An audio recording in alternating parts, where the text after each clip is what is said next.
couple of years ago, I went to the Glasgow Film Festival to meet with movie producers and learn about book-to-film series adaptations.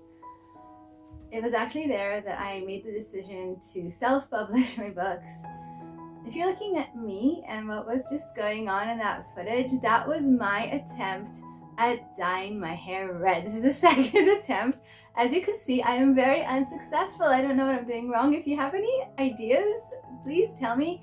This is me trying henna. Last time it was auburn, and I thought, oh my goodness, I'm gonna come out looking like Julianne Moore, but wah, wah. And this time I go all henna red. There's maybe a little bit of a shimmer. I would definitely not call this a success. Back to my story. My original dream for Evans Witches was to write for film and series. For that, I actually started writing Blue Diamond, which is Julie and Mark's story, and I thought this would be more easy urban, easy to go with for film. And then I went to my friend who directs commercials, and apart from his advice was to go to the Glasgow Film Festival. And what happened there I never expected. So I'm sitting there, I'm meeting producers, there's a big panel on the last day, and I keep hearing that actually fantasy is a problem because the cost of special effects to get it well done is so high that they don't take a lot of risk. Book agents don't even represent it anymore because the big publishers are not interested because they don't make their money back. They're not going to get to those big productions. And I'm sitting there and I'm thinking, oh my goodness, I should self-publish. And I went and I did the kind of Star Wars thing. I put this book 1 to book 4, and I started writing Kim and Seth's story.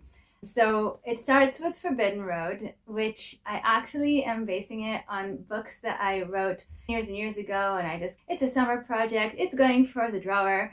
But then I thought, I really love that story. Why don't I write Kim and Seth's story in the world of Mark and Julie's story and create one big series where all the books are interlinked, it's one story.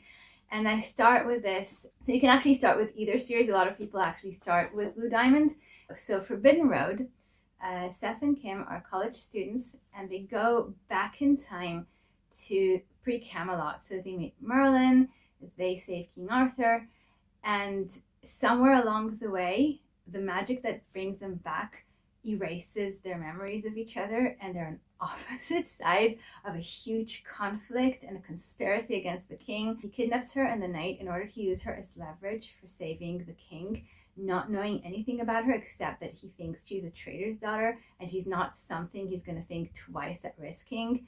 And turns out she's a mega witch, but she doesn't remember that either. And you have them re-meet and rekindle that love. And then it moves into Merlin's Creed, which is where they meet Merlin, and they're also at the same time back in the present, and a lot of things have gone wrong and you don't know what it was. It's always written in parallel timelines. And the third book in the series is, of course, the story of Camelot, only this time it's told from the point of view of Guinevere and not from the point of view of Arthur. It's more about her struggles. She marries one man, but she's actually destined magically for another. Julie and Mark are Kim's parents. Julie is this absolute mega witch, but she gave up her powers in order to save her family. And Mark is her charge, again, the destined love. He's a billionaire, he's got many enemies, and they are up against the most corrupt and most powerful guild of mages in the world. Julie must keep it a secret that her magic is back when she met him, while actually saving his life at the same time. A big feature of this trilogy is the Dragons of Loch Ness. I really loved writing them. I also loved making them super Scottish. My husband helped me with that because he's Scottish. Giving Leonard, who's one of my favorite characters in all the reviews, people love him because he's funny and quirky and a bit sarcastic, and he really puts a tone to this. What happens to them is that she does something that is absolutely, completely wrong in the world of magic, and they pay for it in Dark Flame and the finale, Dragonfire. Before I continue, I just want you to know that these artifacts here that I showed you last time that were full of dust, I have cleaned them. They are now clean. Okay, I don't have the dust anymore. Okay, And the third trilogy, which is the one I'm writing right now, Guardians, is already out. Harley, who's Mark and Julie's other son, we read it from the perspective of a charge. So she is the human that he, as a mage, is destined to protect, and we're reading it from Amber's point of view. It's a little bit of a Twilight fanfic in the sense that she goes to school and she meets someone who has dark, mysterious powers that she cannot understand.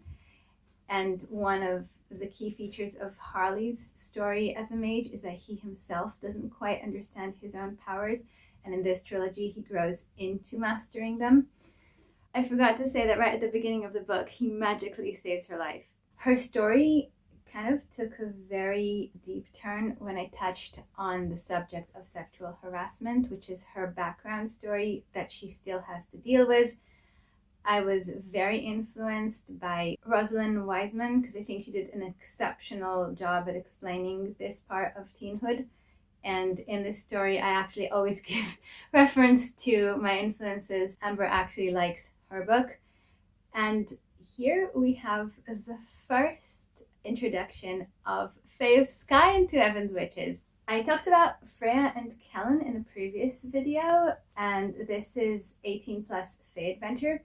Only the trick is that they are also part of the Guardian series, the Guardians Charges and the Guild Charges is the one that I'm currently working on. It's already in stages of editorial. And Amber befriends Ella, who's one of the side characters, who's actually quite a big character in Fae of Sky, and is also strongly becoming quite the character in this series as well. So that's, in a nutshell, my Evan's Witches books. I actually did a lot of thinking this year of where I want to go forward.